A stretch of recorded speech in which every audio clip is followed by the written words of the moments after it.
Honorable panelists and ladies and gentlemen, warm good evening to all of you. Thank you to each one of you for being here with us today. My name is Priyanka and I welcome everyone to the first episode of our Tech Talk, Reinforcement Learning Concepts and its Applications. I would like to start with a famous quote by Mark Twain. The secret of getting ahead is getting started. With that note, I welcome all of you to the Tech Talk session with us at Algoscale. Algoscale is a boutique big data analytics and data science firm incorporated in the US with its development centered in Noida, India. We deliver value by combining data, analytics, and AI, helping businesses to create a competitive advantage. Thank you once again for being here with us today. I would like to take this opportunity to introduce you to our guest for today. Please welcome Shabaz Khan. Shabaz, over to you. Please introduce yourself to the wonderful participants here. Thank you, Priyanka. So, hello everyone. I'm Shabaz, and I'm a data scientist at Algoscale. So, a little bit about me. I am a BTech grad from computer science, of course, and so I've been in this field for around 3 years, close to 3 years now. And I would say that I have most of my experiences in natural language processing and reinforcement learning. Okay, so why reinforcement learning? Well, it's just so interesting. And so let me tell you a story. So back when I was in my second year of undergrad, I just came across this very interesting news that and this was not even a new news. I just came across it was trivia that the world champion of Go was beaten by this AI bot that was created by DeepMind's AlphaGo. And that fascinated me a lot because, there's been chess bots from even the 20th century that have been, beating the grandmasters of chess for so many years now. But Go is a much more complicated game, right? There's so many possible states of the game, so many strategies. It's, even finding the best move is an NP hard problem. And, for a intelligent bot, an artificially trained bot to be able to achieve the rank of beating a world, a world grandmaster, that was something, that really drove me into the field. And the funny thing is that, the reinforcement learning field is just so versatile. It's applied in so many different use cases, self-driving cars, and, I'll get to all of the interesting, applications later. So back when I was, just starting out, I started building really small bots, bots that could play the, Chrome TX game when you've lost your connection, and, bots that could play blackjack, bots that could play poker.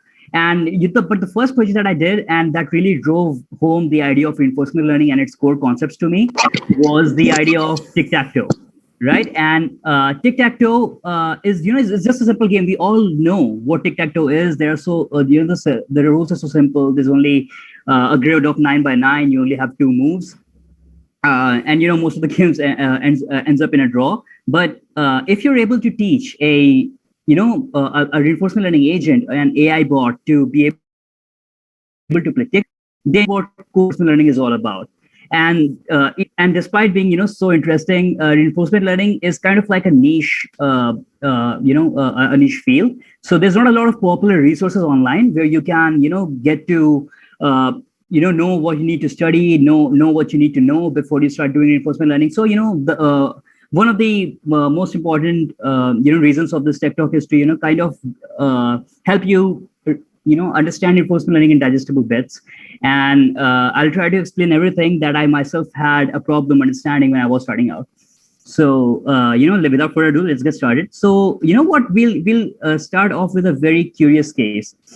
And that is the OpenAI's hide and seek. So if you look at this picture here, you see these red guys, right? These are the seekers. And we all know the roots of hide and seek, right? And these blue guys, they're the hiders.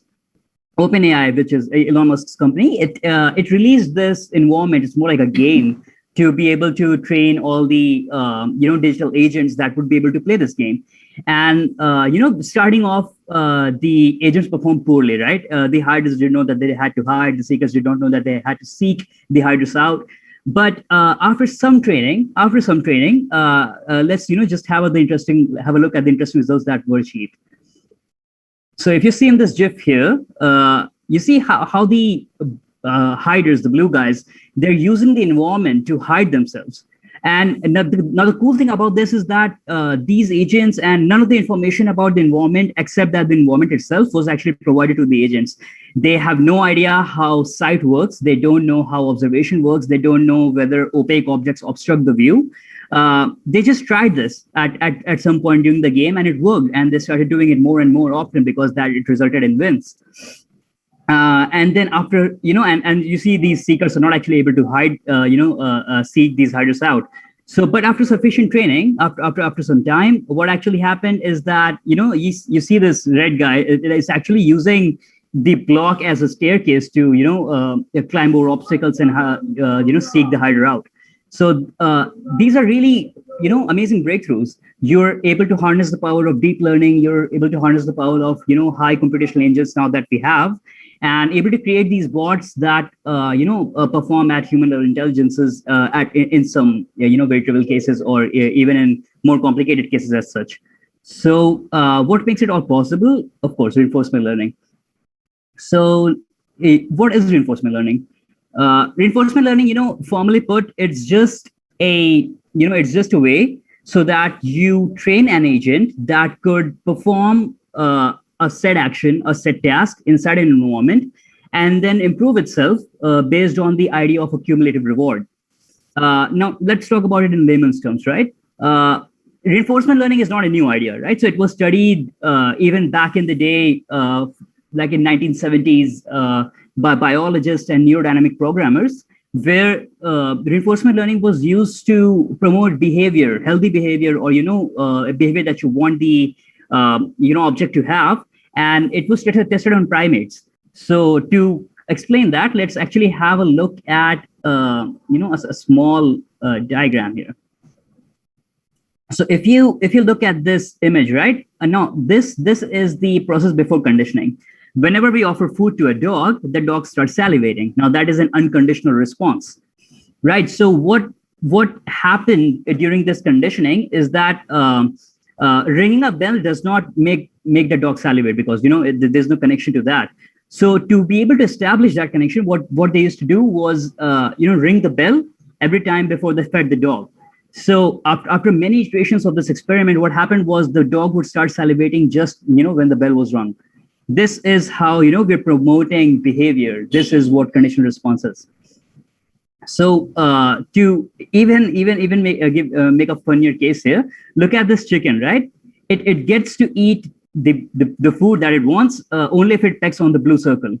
And throughout the video, you can see it always chooses the pink circle because it knows that it's going to get the food. It ignores the blue one. You see, it ignores the yellow one. The problem gets more complex over time. New actions are added, new colors are added, but it always knows what to pick, because that's what reinforcement learning is. It's conditioning the brain based on positive behavior and promoting it using rewards. So that's exactly what reward is. In this case, reward is the food that you're giving the chicken. So let's move on. Okay, so how we're going to tackle this right now is that I'm going to explain how we can apply reinforcement learning to a game as simple as tic-tac-toe, right? Okay, let's start off. We all know the rules of tic-tac-toe, right? Imagine we are able to create a way to store the tic-tac-toe matrix, right? The grid into a form of a list, right? So if you can see the the rows are being mapped, the columns are being mapped, and now that it is stored, and of course for the curious, yes, you can also use the source image itself as an input. But yeah, that kind of complicates the problems a little bit. So, okay, now that we have encoded this information, what does it mean? This actually here represents the state of the environment. The tic-tac-toe game is our environment, and the state that is currently in, it's called the state. So a state could be, that the board is completely empty, or, that the state could be that there's an O in the middle. That's all. So that's what defines the state of the environment that it is in. So yeah, so if this is actually an example of what a state might look like, over here, the state is empty, empty, empty, empty, circle, empty, empty, empty, empty. So that's the entire state that comprises all the information that is available inside an environment. And similarly for these two pictures, right? So these are the tic-tac-toe grids represented as states of reinforcement learning. So now that we have these states, what are the actions, right? An action is something that an agent performs inside a state that changes the state of the environment, right? So an action could be drawing a circle or an O at any of the 9 positions available, right? So if you have this board and you choose to draw an X over here, you have changed the environment. You have created a new state wherein there's an O here and then an X here, right? So that's just what actions and states are. They just go in hand. You take an action inside a state, you get a new state, the state of the environment has changed. Okay, so now what is the last thing? What is a reward, right? As I've already told you, a reward is anything that you can use to promote behavior, right? Then that was the biological definition. What does it mean in reinforcement learning? Is that you provide a numerical value, right? A reward is a function. You provide a numerical value to the agent whenever it performs an action that you want to promote. So a positive reward for positive actions and negative reward for negative actions. In the case of tic-tac-toe, you can assume the reward to be, giving the agent a +10, +5 positive reward whenever it wins the game, and a reward like -5, -10 whenever it loses the game. So yeah, that's exactly what reward is, like giving a dog a cookie whenever it fetches the ball for you. So what is the exact framework? Now we have everything we need necessary to actually discuss what the framework of reinforcement learning is. And you see this, right? You have an environment, right? Now this, in our case, is tic-tac-toe. You have a state, the board is currently completely empty, and you pass it on to the agent. The agent sees the state, it takes an action, say drawing a cross in the middle, and then the environment responds back with the next state, right? The new state that the environment is in, and the reward that the agent has gotten for that action. That's it. That's the entire framework. This is all we need to actually train an intelligent agent to perform this menial task of playing tic-tac-toe.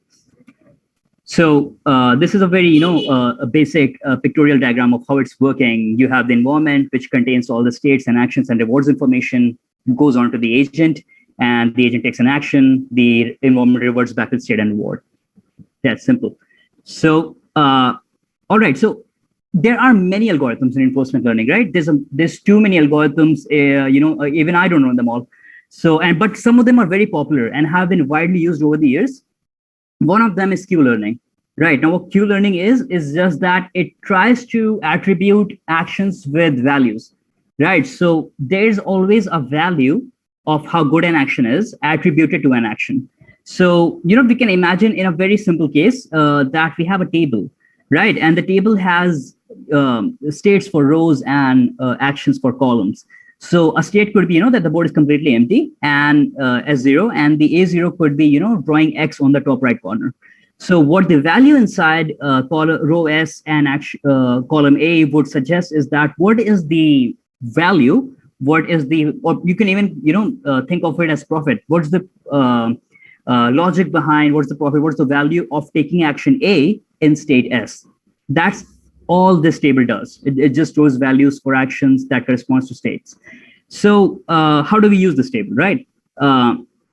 We have this table so that we can know and store this information and then come back to it whenever we find ourselves in that same state again, see what actions we took, what are the values of those actions, and then probably take the actions that has the best value, right? That is technically the greedy approach. And that's what the policy of one of the Q-learning algorithms is. So how do we fill this table, right?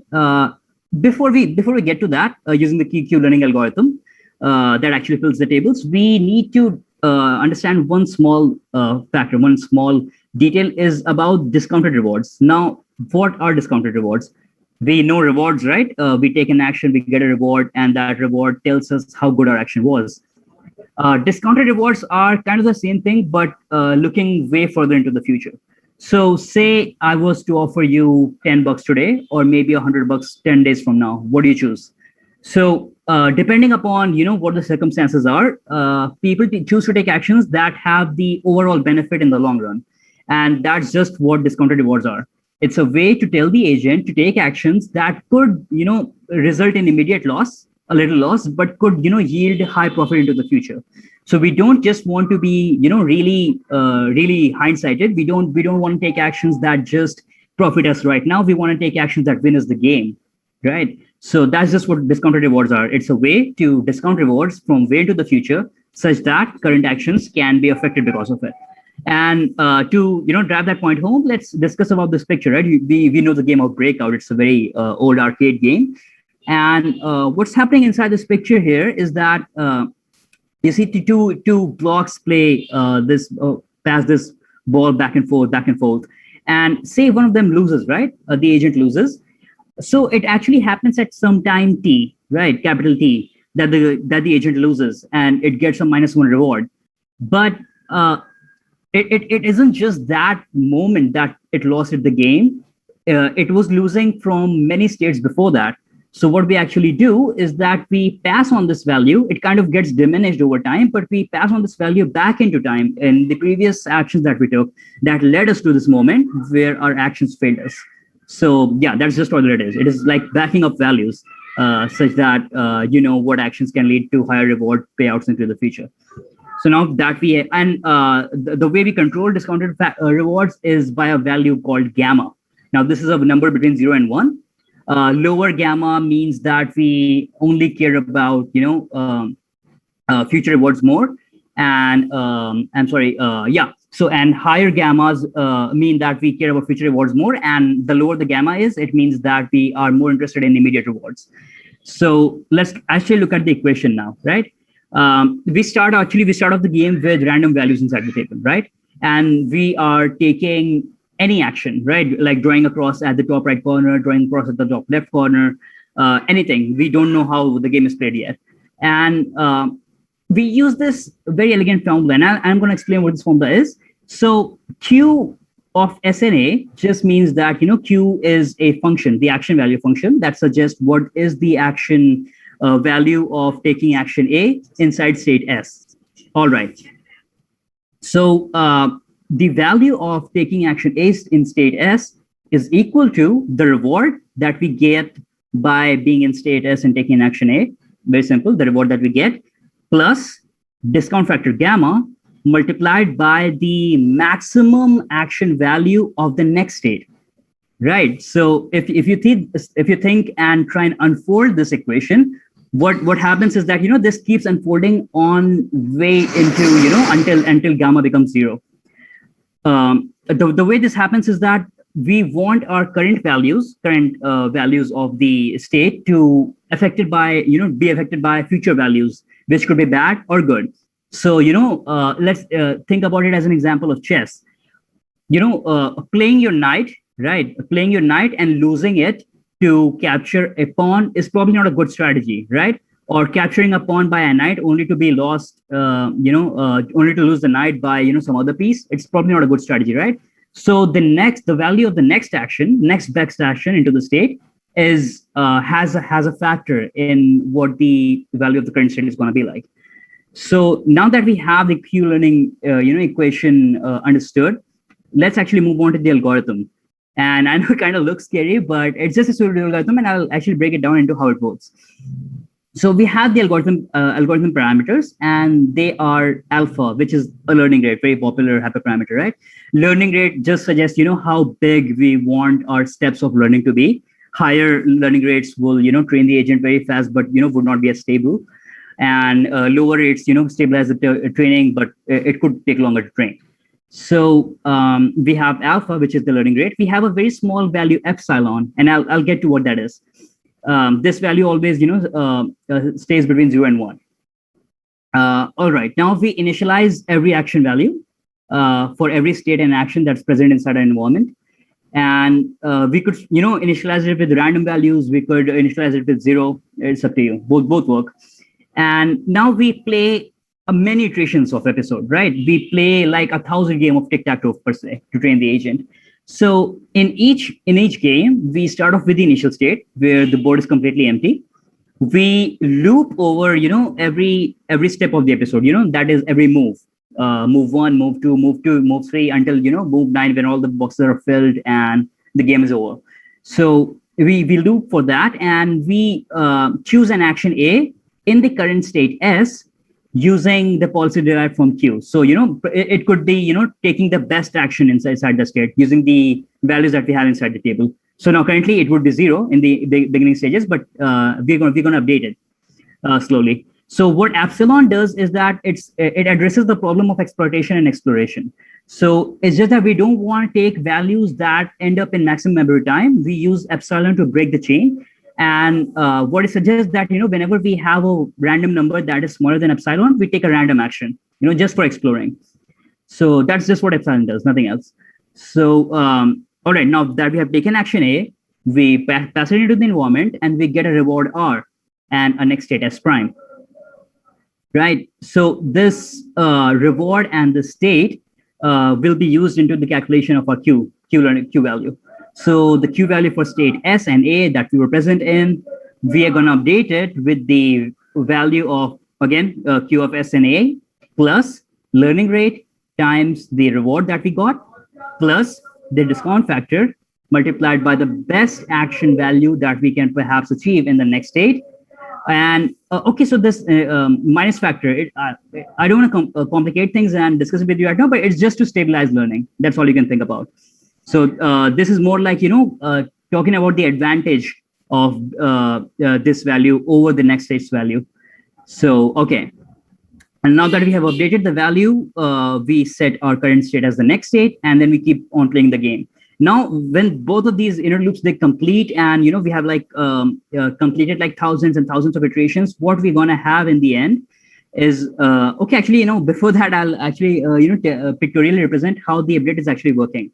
So say the actual environment state was 0, it's completely empty.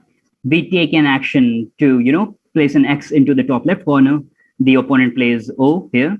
Then we take an X over here. The opponent plays O here. And then we, by chance, play X here and we win the game. What then happens is that we get probably a reward like 1 in this case, by which case this action value is updated to 0.9. And because of that, the previous state's actions value is updated to 0.8 because we played this action then, and then 0.73 respectively. That's just how the updation works back through time so that the next state values affect our current state values. Okay, so in the end, after completing many iterations, what we actually left with is kind of a table that looks like this, right? So we had 0 values in the beginning, but now we have, the updated final values for every state inside the game. So, let's just talk about this one, right? This is the starting state where the game starts. We can see, that the best action is playing the cross in the middle at this point here. So you see that this value is 0.7, which is the highest of all. So when we're actually playing after training, we can always choose to, take the best action possible inside that state.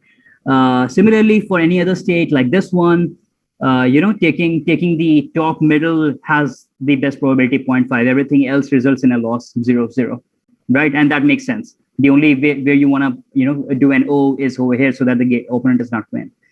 So that's just how it works. You end up with this table, and then you have successfully already trained an tic-tac-toe agent.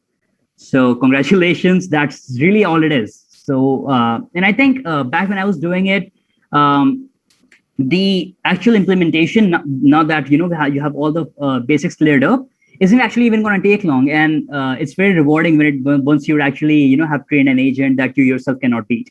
So congratulations, you have trained your first agent, and this was just a gaming example, right? Reinforcement learning does not just limit to gaming agents. It's applicable in a wide variety of fields, right? So it's utilized in self-driving cars, for automatic control, under robotics, for trading and finance, setting prices of objects and products on e-commerce stores, inside natural language processing, for generation of text, for segmentation, for classification. It works. It works in a lot of ways, right? Because of how neural networks have given a really power boost to reinforcement learning algorithms. And then of course it's used in recommendation engines, in news, music. There are a lot of algorithms that also recommend products, targeted ads, CTR rates, all of them using reinforcement learning. So there's a lot of fun things, and the field is ever growing. And I think it's a really exciting time to for 21st century for the field of reinforcement learning to develop and for you to keep up to date on it. So thank you, and I'll pass it back over to Priyanka. And yeah, before that, I'd like to ask, we can like open the FAQ round if you have any questions. Yeah, sure. Thank you so much, Shabaz. That was a wonderful talk. And so we would like to open the panel for questions now. Please feel free to ask your questions in the chat window here on Zoom. And we would be, very, Shabaz would be there to answer all the questions here. So Shabaz, we already have one question coming for you, which is, how is reinforcement learning different from a game theory? Right. So, all right. I related this question, right? Back when I was starting to study reinforcement learning, and in a lot of ways, it's not really that different. So you have the idea of decision making under uncertainty in game theory, where you're kind of assigning values to different positions and then strategizing about it. It's just that reinforcement learning stems from the idea of promoting behavior using this reward that we have calculated. And it's just that it's widely popular only because this works, right? This framework of rewards and states, and how rewards promote actions by being positive. Of course, there's gradient ascent. Now that neural networks are there, you're able to train these agents to perform really complex tasks, classifying images. So in a lot of ways, it's similar. I think a lot of the concepts are derived and they're interconnected in a lot of ways. But reinforcement learning, it's quite a field of its own, stemming from the biological response, as I've talked about, using neurodynamic programming. Okay. So I think we do have one more question coming in for you, Shabaz. Okay. So if you could briefly throw light on the contemporary applications of reinforcement learning in NLP, which is natural language processing. Okay, which you have worked on and know about. So interesting question though. So I personally once designed a small agent that tried to segment text based on contextual meaning. So and I mean, I myself was not able to train it to an extent well enough so that I would call it a success. Of course, I was even lacking on resources back then, but yeah, it's possible, right? So that's just one example. Segmenting on context, boundary detection, all of that. So the way this works is, you state, it could be anything that you want. The environment could be the text field, the corpus, and your states could be the sentences that you're reading right now. And your actions could be, whether to segment the text at this point or not. So it's just that, like I said, it's very versatile. Reinforcement learning is also used in text summarization, classification. So there's a lot of resources, there are a lot of research papers available online. There's a lot of articles available online that you can refer to. And so it's an ever-growing field. It's not the best. I won't say. There are some algorithms that work really well. But yeah, it's possible to apply to natural language processing. Great, well said. Okay, so questions pouring in, and we do have one more question, which is, what's your viewpoint on GPT-3? Okay, so and I'm not really sure whether this is So GPT is again more NLP than reinforcement learning, right? So GPT-3 is good, of course, right? So it's one of the best models that has been trained on natural language processing, such a wide corpora. But if you're asking me, that reinforcement learning can compare to that, that of course depends upon experimentation. I wouldn't actually be able to say. Okay. Okay. So next, here we go. So do you think it can be applied in computer vision as well, given the high dimensionality of data and huge number of computations? I think so, yes. So the cool thing about reinforcement learning is that, the training that you perform, it's not different from any other kind of training. As you train the, your models, classification models for images, It works in the same way, although yes, there's added overhead of computing in real time. If your agent such it requires that you want to train it in real time, as such as that it's seeing states and it's taking actions accordingly in real time. So that kind of adds overhead, but it's still possible. They have really powerful machines now. Okay, great. So the next question is it possible we can teach AI agents ethical values or morality? It's something which I actually don't know. It's a debatable thing. It's more subjective than anything. So it really depends upon the problem, right? So at its core, machine learning and reinforcement learning computers, they're all just number crunchers, right? They just calculate. All these fancy algorithms that actually allow agents to play games like Dota 2 or play games like Go, drive cars by themselves. All of them are just number crunchers. You're providing in states, you're providing in images, and then they're reverting back with actions. Feelings are, I think, much harder to convert into numbers. That's what I'd say. Okay, great. So over to the participants audience. Please have more questions. So Shabaz is here to answer those questions. Okay. So you may put it on chat window or in the comment section on YouTube if you are watching YouTube live streaming.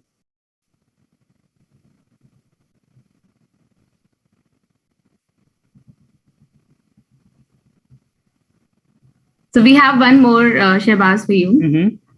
So resources to learn reinforcement learning. So someone is asking. I was actually waiting for someone to ask that. Okay, so so one thing that I'd completely recommend you to start out is the Introduction to Reinforcement Learning by Sutton and Barto. That's what I read. It's kind of a hard read. You'd probably need to brush up on some of your concepts on probability and statistics and random variables and random random experiments and all of that. But once you get the hang of it, it really starts flowing for you. So I don't think there's a better book, a better comprehensive book for reinforcement learning out there, better than Sutton and Barto. So I'd recommend that. And of course, then there's a lot of tutorials on YouTube. Then there's a David Silver's playlist from DeepMind. He's amazing, of course, one of the best reinforcement learning researchers out there. So yeah, you can follow that. That's what I use to learn reinforcement learning. Okay, great. Thank you. So audience, more questions?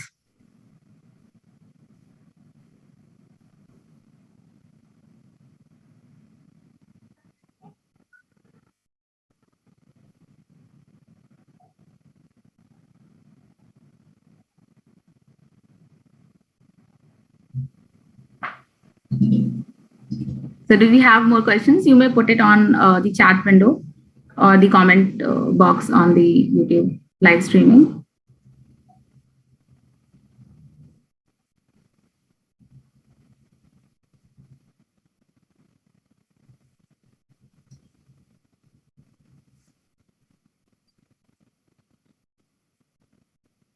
Okay, so we have one more question, which is, what are the best toolkits or libraries to implement LR?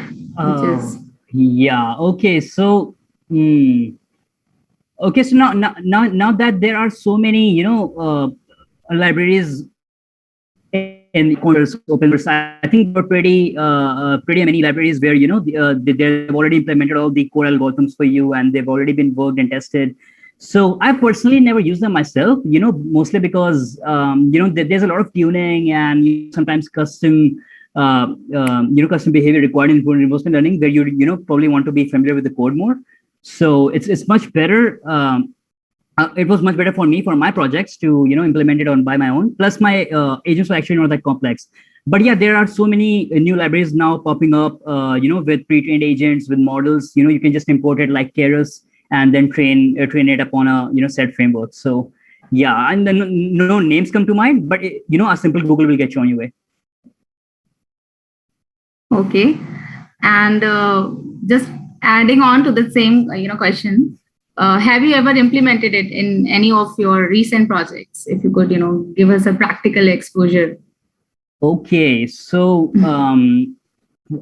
Actually, I have, right? So I've even implemented reinforcement learning in, the setting prices for products on certain e-stores using data, depending upon the order of the data. All right. So and then there's I've also worked with reinforcement learning on on a fleet, on ride hailing services. So these are all the personal projects that I made, and it works sometimes, right? So it really depends upon the data and the problem that you're trying to solve, and sometimes it might just not. Okay. Okay, over to the audience. Please ask questions from Shabaz.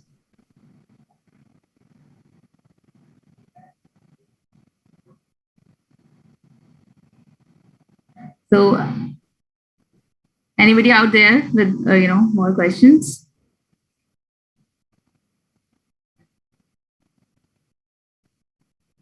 So we have one more question coming in, Shabaz. Yeah. So is GitHub Copilot a result of reinforcement learning? Do we consider that? I actually don't know. I mean, reinforcement learning has been around for so long. There's so many projects popping up. It's really hard to keep up track with all of them. But I think something that you'd like to know about reinforcement learning is that the DeepMind is working on AlphaFold, that is about protein folding, and it's probably one of the major projects that's running in case of DeepMind and AI in general. So solving the problem of protein folding is very complex, and they're making significant results and breakthroughs. So there's that. Okay.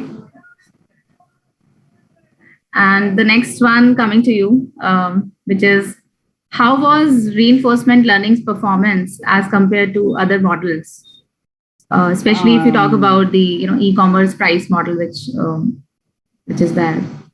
I did not really compare, but then again, it's just a learning algorithm, right? It depends how it works. In some settings you can apply reinforcement learning and it will give you the result. In some settings, there are other methods are not even applicable sometimes.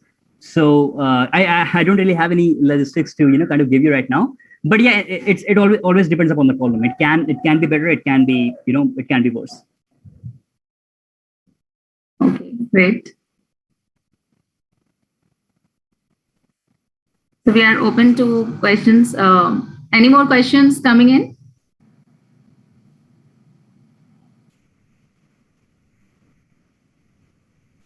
So you may put it simply on the chat window or put it in the comment box, or even raise your hands and you may ask here itself.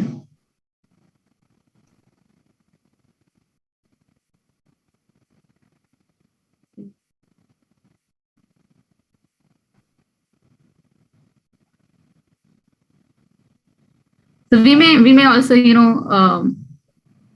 ask the questions. Shabaz, if you could ask a simple question from our wonderful audience, and people could raise hands and answer it. I see. Okay. All right. Okay. So okay. So let's just kind of review what we talked about. Can someone tell me what a reward is in reinforcement learning? Okay. So audience, over to you. Is there anyone who can answer what is reward? Yeah, and it does not have to be a formal definition or anything. Just what do you take away from this? Okay, we have one raise hand. Okay. Hi, Vivek here. Reward is the feedback that the environment gives to the agent based on the actions the agent has took. Right, correct. That's exactly right. So that's a success. Yeah. Thank you so much. I'd like to take a track at. Can you guys hear me? Yeah. Yes. So as a completely non-technical person, I don't know if this sounds right, but Shabaz, in my takeaway from this, reinforcement learning is a lot like mathematical induction. You repeat actions and you try to arrive at the correct approach of addressing a particular problem by learning through iterations, right? Yes. So in a way, you're sort of repeating actions, repeating steps, and learning from the process by eliminating bad routes and rewarding good routes, effectively, right? Right, exactly. You're completely right. Yeah. Great. Okay. In the meanwhile, any more questions from the audience?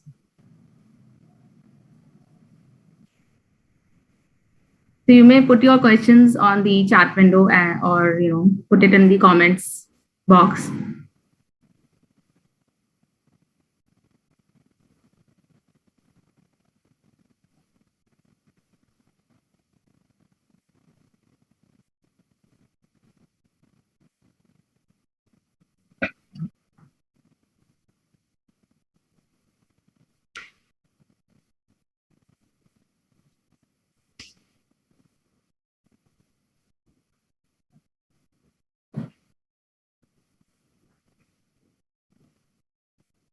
So I think we are done with the set of questions here.